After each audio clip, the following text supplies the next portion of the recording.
అన్నారు. నాలో ఏం చూసి ఆయన పెళ్లి చేసుకున్నాడో అదే నాకు ఇప్పుడు నరకం చూపిస్తుంది సార్. అదిగో వాళ్ళు కాస్త చూస్తున్నావు, వాళ్ళు నీ కాస్త చూస్తున్నారు అంటే నీకు వాళ్ళ పైన మోచుద్దా అని అడుగుతున్నాడు సార్. ఇంకా చెప్పుకోలేనటువంటివి ఏమైనా ఉన్నాయమ్మా? అది ఎలా సాధ్యమవుతుందంటారు? మీరు నాకే పుట్టాడా అన్నాడు మేడం. నేను చేసిన పాపమే సార్, నా లైఫ్ ఎందుకు ఇలా అయిపోయింది నాకు అర్థం కావట్లేదు. మనతో పాటు ఒక జీవితాన్ని కొనసాగిస్తున్న ఒక మనిషి ఏడుస్తుంది అంటే మన వల్ల. మీరు ఎప్పుడైతే కనుక మానసికంగా దానికి రెడీగా ఉంటారో అప్పుడే ఈ పోరాటం మీరు చేయగలరమ్మా. మీ అమ్మాయి గీత గీసింది అనుకోండి, నువ్వు వద్దు, నీ గీత వద్దు, నువ్వు వెళ్ళిపో అని చెప్తే అంటే ఆ ఇంట్లోకి అడుగు పెట్టాలంటేనే ఊపిరి సలపన పరిస్థితి ఏర్పడుతుందిగా మీకు. వెల్కమ్ టు అందమైన జీవితం. ప్రతి జీవితం మనం అనుకున్నట్టు జరగదు. అలా జరగకపోవటమే జీవితం అంటే. దాన్ని అందంగా మలుచుకుంటామా మరల్చుకోలేకపోతామా అనేది మన చేతుల్లో ఉంటుంది. ఏమంటారు డాక్టర్ గారు? కరెక్ట్ అమ్మా. ఓకే, మన అందమైన జీవితానికి ఒక మెయిల్ వచ్చిందండి. చాలా మెయిల్స్ వస్తున్నాయి, కొన్ని మాత్రమే నేను తీసుకుంటున్నాను. మనం నిదానంగా ఒక దాని తర్వాత ఒకటి మనం మాట్లాడే ప్రయత్నం చేద్దామండి. బిందు అని ఒక అమ్మాయి మనకి మెయిల్ చేసిందండి. భీమవరం దగ్గర ఒక చిన్న పల్లెటూరు నుంచి. తనకి పెళ్ళయింది, ఒక బాబు కూడా ఉన్నాడు. తను చాలా అందంగా ఉంటుందట. అయితే తన అందమే తనకు శాపంగా మారింది. అయ్యో, ఇప్పుడు నా అందం వలన నా జీవితమే నాశనం అయిపోయే పరిస్థితికి వచ్చాను అనేది ఆ మెయిల్ యొక్క సారాంశం. అయితే డీటెయిల్గా ఒకసారి మాట్లాడదాం. నాకు అంటే కొంచెం క్లారిటీస్ మిస్ అవుతా ఉన్నాయి. మెయిల్ చదివాను కానీ నాకైతే అంతగా అర్థం కాలేదు. ఒకసారి తనతోనే మనం మాట్లాడి డీటెయిల్స్ తీసుకుందాం. హలో, బిందు అండి. నేను సుమన్ టీవీ అందమైన జీవితం నుంచి కాల్ చేస్తున్నానండి. నాతో పాటు డాక్టర్ గారు కూడా ఉన్నారు, డాక్టర్ కళ్యాణ్ చక్రవర్తి గారు కూడా ఉన్నారు నాతో పాటు. మీరు కంఫర్ట్గా ఉన్నారా? ఇప్పుడు మాట్లాడొచ్చా? రైట్ రైట్, చెప్పండి బిందు. బిందు నమస్తే అమ్మా, నేను డాక్టర్ కళ్యాణ్ చక్రవర్తి. మొత్తం అంతా వివరంగా చెప్పమ్మా. ఏమైనా డౌట్స్ వస్తే మధ్యలో నేను ఇంటరప్ట్ చేసి క్వశ్చన్స్ అడుగుతాం. ఏమ్మా? ఓకేనమ్మా, చెప్పమ్మా. ఓకే. మా అమ్మ వాళ్ళు బాగా లేని ఫ్యామిలీ సార్. అమ్మా, అయితే నేను పెద్దగా చదువుకోలేదు, ఇంటర్మీడియట్ వరకు చదువుకున్నాను. మా చుట్టాల్లో అందరూ మంచి సంబంధం అన్నారని మా హస్బెండ్ తీసుకొచ్చి పెళ్లి చూపులకి పెట్టారు సార్. అయితే మా హస్బెండ్ కొంచెం అందం తక్కువగా ఉంటారు, ఆయనకన్నా కొంచెం అందంగా ఉంటాను నేను. అందువల్ల ఆయనకి నేను బాగా నచ్చేసాను. అయితే ఈ అమ్మాయినే చేసుకుంటానని చెప్పారు సార్. చెప్తే ఇంకా మా అమ్మ వాళ్ళు కూడా మనకన్నా చాలా ఉన్నతమైన ఫ్యామిలీ, బాగా ఉన్న ఫ్యామిలీ కదా, మనలాగా కాదు, కొంచెం మా అమ్మాయిని ఆ ఫ్యామిలీలో ఇస్తే మంచిగా లైఫ్ హ్యాపీగా ఉంటుంది ఆమెకి అన్నట్టు వాళ్ళు నన్ను ఒప్పించి పెళ్లి చేశారు సార్. చదువులో కూడా డిఫరెన్స్ ఉందమ్మా బిందు? ఉంది సార్. వాళ్ళు ఏం చదువుకున్నారు? అతను ఆయన డిగ్రీ చేశారు సార్. డిగ్రీ చేశారు. జాబ్ హోల్డర్ అమ్మా?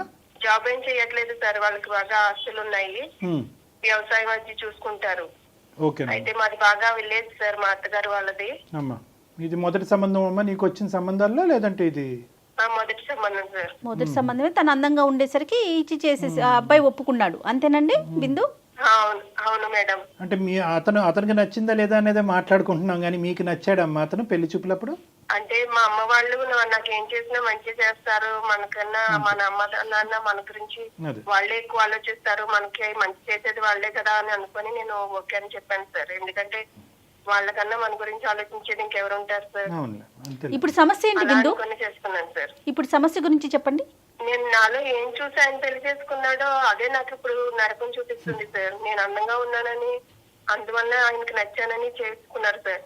కానీ పెళ్ళైన మరణాల నుంచి నన్ను చాలా ఇబ్బంది పెడుతున్నారు సార్. హస్బెండ్ తో బయటకు వెళ్తే ఎవరన్నా చాలా హ్యాపీగా ఫీల్ అవుతారు మేడం, కానీ నేను చాలా బాధపడ్డాను మేడం. ఎందుకంటే బయటకు వెళ్ళిన ప్రతిసారి ఆయన బయట ఎవరైనా నన్ను చూస్తున్నారా లేదా నేను వాళ్ళని చూస్తున్నానా అన్న అనుమానం చూపులు నన్ను చాలా ఇబ్బంది పెట్టాయి మేడం.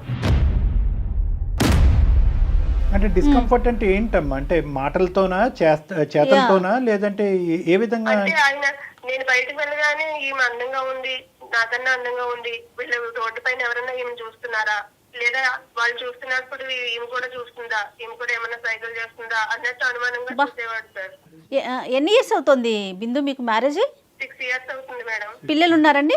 ఒక బాబు ఉన్నాడు మేడం. ఓకే. ఇప్పుడు బయటకు వెళ్ళినప్పుడు మీకు అట్లా అనిపించింది కదా, ఇంట్లో ఉన్నంత వరకు తను మీతో బాగానే ఉండేవారా? పెళ్ళైన కొత్తలో అంటే కొంచెం ఎవరైనా నీట్ గా రెడీ అవ్వడం అది చేస్తాం కదా మేడం, అలా నీట్ గా రెడీ అయితే ఆయన ఎవరైనా అందంగా ఉన్నావని అంటారు, కానీ ఆయన ఏమన్నాడో తెలుసా మేడం?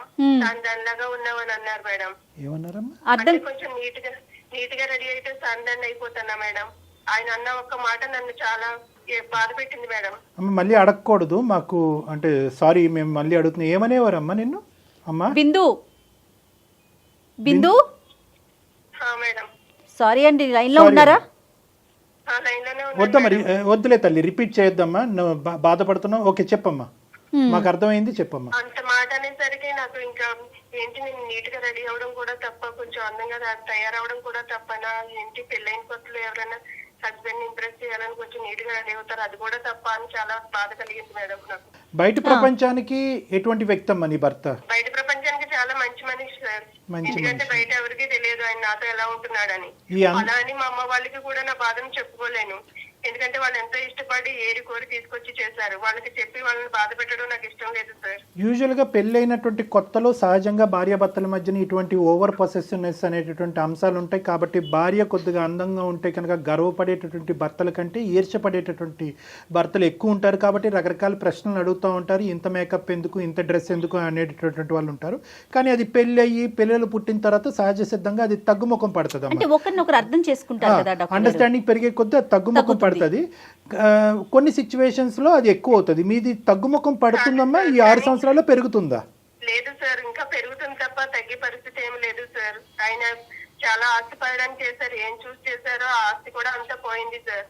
మా అత్తగారు వాళ్ళు ఏమంటారు, నీ వల్లనే మొత్తం ఆస్తి అంతా పోయినాయి, ఇన్ని చేసుకున్న వాళ్ళంటే వాడికి దరిద్రం పట్టుకుందని మా అత్తగారు వాళ్ళు నన్ను బ్లేమ్ చేస్తున్నారు సార్. సో బయటికి వెళ్తే కనుక నీకు ఒక ఫ్రీడమ్ లేదు అని చెప్పి, ఇంట్లో ఉంటే కనుక ఒక స్వేచ్ఛ లేదు, ఉక్కిరి బిక్కిరి అయ్యేటటువంటి పరిస్థితి, ఒక ఆడదానిగా ఒక డ్రెస్ వేసుకోవటం, ఒక చీర కట్టుకోవటం, నీట్గా తేరగలిగేటటువంటి హక్కు కూడా నీకు లేదు. ఇవన్నీ అర్థమవుతున్నాయమ్మా. కానీ ఏమన్నా మంచి గుణాలు ఉన్నాయా అతనిలో? అంటే నువ్వు అప్రిషియేట్ చేసి బాధ్యతాయుతంగా ఉండటం కానీ, ఇంటి అవసరాలు చక్కగా చూసుకోవటం కానీ, అంటే ఇవేమన్నా ఉన్నాయమ్మా? ఇప్పుడు అన్ని నెగిటివ్ పాయింట్స్ చెప్పారు, ఒక్కటన్నా పాజిటివ్ పాయింట్ చెప్పండి ఆయన గురించి. పాజిటివ్ పాయింట్స్ అంటే ఏమీ లేవు మేడం, ఎందుకంటే పెళ్ళైన మరుసటి రోజు నుంచి నాకు ఈ నరకం చూపిస్తున్నాడు మేడం అతను.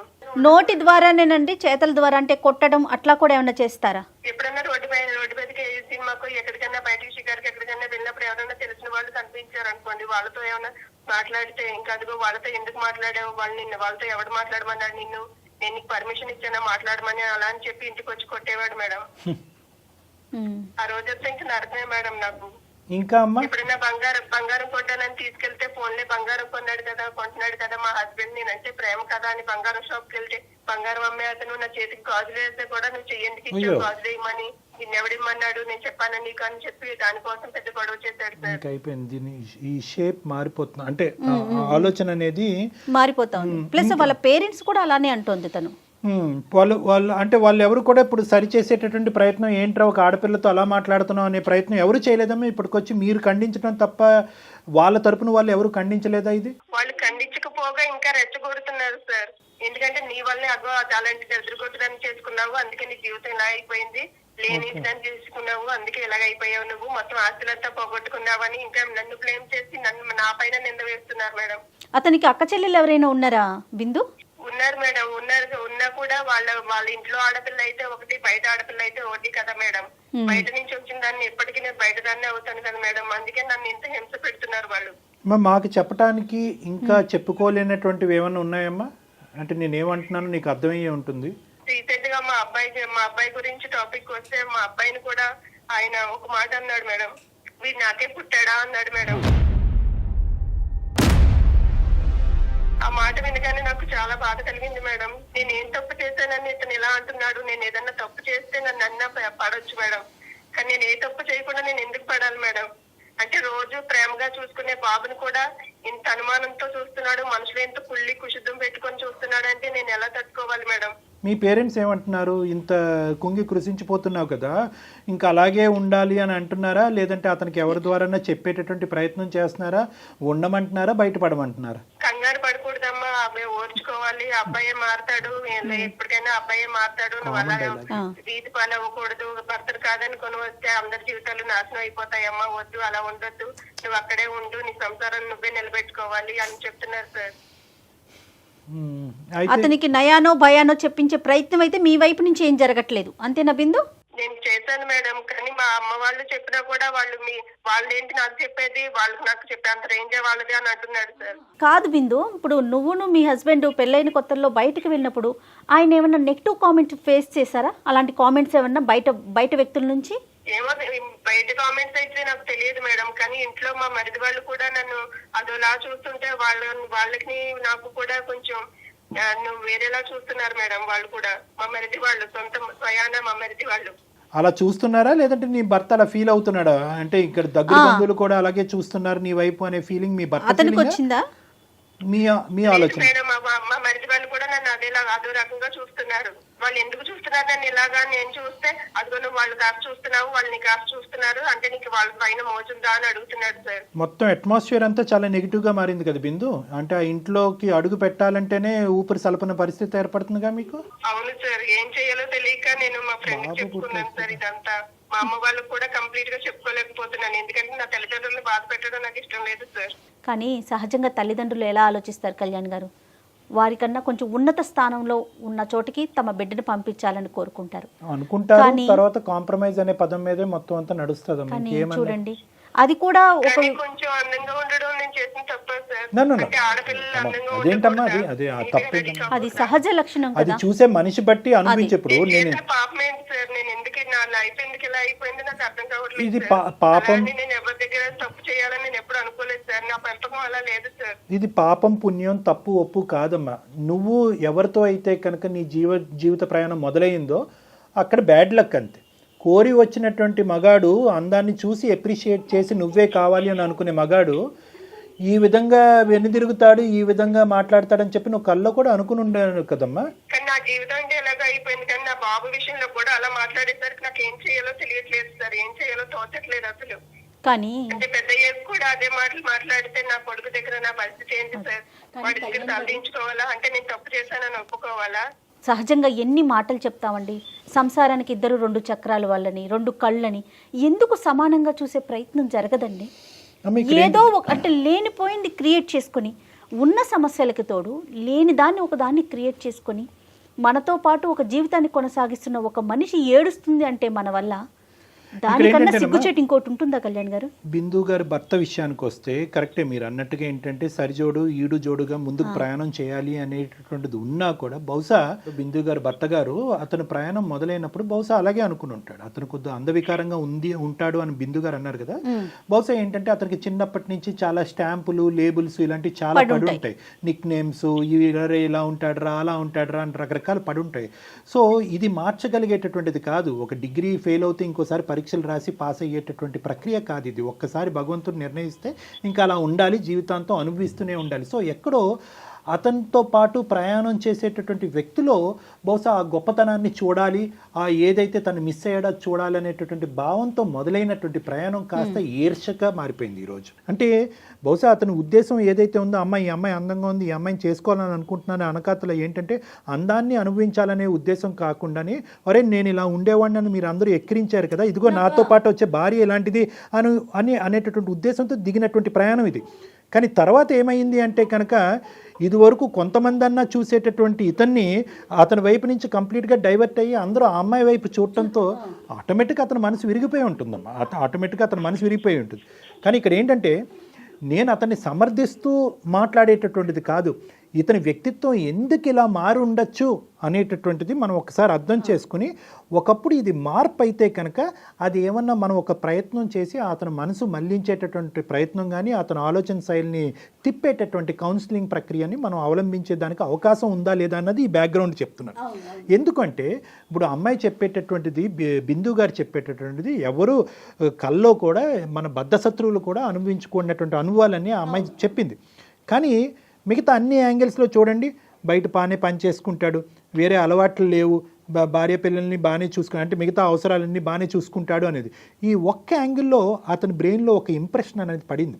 అది ఎందుకు పడింది, ఎలా పడింది, ఆ ఇంప్రెషన్ మార్చుకోవటం వల్ల అతను ఏ విధంగా ఈ కుటుంబంలో ఒక మార్పు చెందొచ్చు అనేటటువంటిది ఏమన్నా ఒక అవకాశం ఉందేమో అనేది వెతికి తీయాలనేది నా ప్రయత్నం. అది ఎలా సాధ్యమవుతుందంటారు మీ ఉద్దేశం? అంటే అది బిందు గారు మనకు చెప్పాలి. బిందు ఇప్పుడు 2 క్వశ్చన్స్ అమ్మా.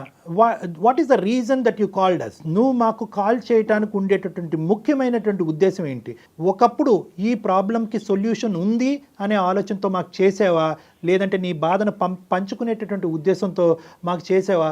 సొల్యూషన్ దొరికితే కనుక దాన్ని ట్రై చేయాలనే ఆలోచన నీకుందా? ఎందుకు కాల్ చేసావు? సొల్యూషన్ ఏమైనా దొరికితే దాన్ని నా లైఫ్ ని సెట్ చేసుకోవాలని అనుకుంటున్నాను సార్. ఎందుకంటే మెయిల్ నేను చేయలేదు సార్. హైదరాబాద్ లో నా ఫ్రెండ్ ఉంటుంది, తనకి చెప్పాను నేను నా బాధలన్నీ తనకే చెప్పుకుంటాను సార్.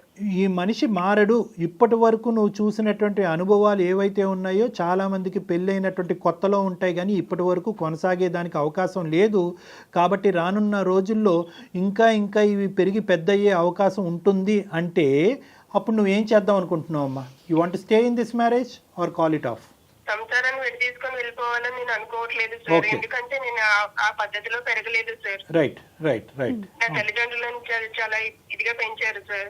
అలాంటి దాన్ని ఇప్పుడు సంసారం విడి తీసుకొని వెళ్ళిపోవాలన్న ఉద్దేశమే నాకు లేదు సార్. కాకపోతే నా హస్బెండ్ ఎందుకు ఇలా చేస్తున్నాడు, నేను అందంగా ఉండడం ఏమన్నా తప్ప అది, లేకపోతే నేను ఎవరితోన్నా మాట్లాడి బ్యాడ్ బిహేవ్ ఏమన్నా చేస్తే కొని నువ్వు నన్ను అనుమానించినా పర్వాలేదు, అంతేగాని నేను ఏం చేయకుండా నా దగ్గర ఏ తప్పు లేకుండా నన్ను ఎందుకు ఇలా అనుమానిస్తున్నారు ఆయన అన్నదే నా బాధ సార్. అంటే ఒకటమ్మా, దానికి తోడు వాళ్ళ అమ్మ వాళ్ళు కూడా నన్నే బ్లేమ్ చేసి నీ వల్లనే ఇలా అయిపోయాడు, నీ మూలంచి ఇలా చేశాడు, నీ వల్లనే ఆస్తులు పోయినాయి, అన్ని నువ్వే దరిద్రం అని అంటుంటే నాకు చాలా బాధ కలుగుతుంది సార్. అమ్మ బిందు, ఇక్కడ 2 అంశాలమ్మా. ఒకటి, మీ అత్తమామల దగ్గర నుంచి, మీ అత్తగారు అయితే ఎవరు మామూలుగా అటు నుంచి వచ్చేటటువంటి ఒక పోరు, రెండోది నీ భర్త సైడ్ నుంచి వచ్చాడు. ఈ రెండింటిని రెండు భిన్నమైనటువంటి కథలుగా విడిగా మనం చూడాలి.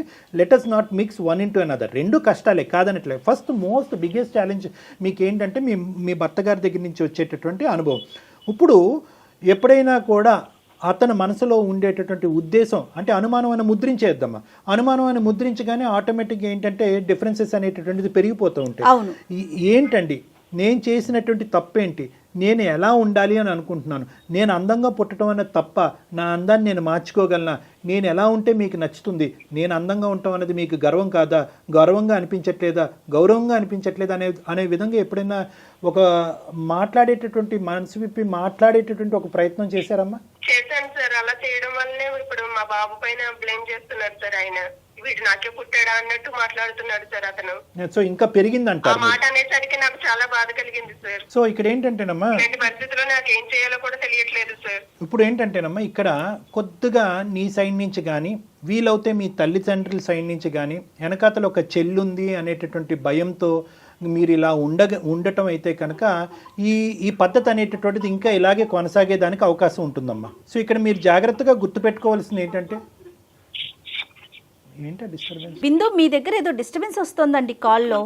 ఏమో మేడం, నేను ఇక్కడ మీరు ప్రైవసీగానే ఉన్నారా? నో ప్రాబ్లమా? నో ప్రాబ్లం మేడం, నాకు మీ వాయిస్ వినిపిస్తుంది మేడం. రైట్. ఇప్పుడు అమ్మ నేను I continue from where I stopped అమ్మ. నేను ఎక్కడైతే ఆపాను అక్కడి నుంచి కంటిన్యూ చేస్తాను. ఒక్క మాట అమ్మ, నేను ఏమంటున్నానంటే ఇక్కడ ఈ సమస్యకు ఒక పరిష్కారం కావాలి అంటే కనుక సర్దుకుని దిద్దుకుని ముందుకు వెళ్ళిపో అనేటటువంటి మీ తల్లిదండ్రులు ఆలోచించేటటువంటి ఆలోచన శైలి కరెక్ట్ కాదు. నెంబర్ 1. నెంబర్ 2, మీరు ఏదైతే కనుక నా భర్తతో పాటు నేను ఇలాగే కొనసాగాలి అని అనుకుంటున్నానో ఖచ్చితంగా అదే మాట మీద ఉండండి, అదే జరగబోతుంది, అదే అవ్వాలని మేము కూడా కోరుకుంటున్నాం. కానీ ఎక్కడి వరకు దీని థ్రెషోల్డ్, ఎక్కడి వరకు దీని లిమిట్ అనేది మీ భర్త గారికి వివరించి చెప్పగలగాలి.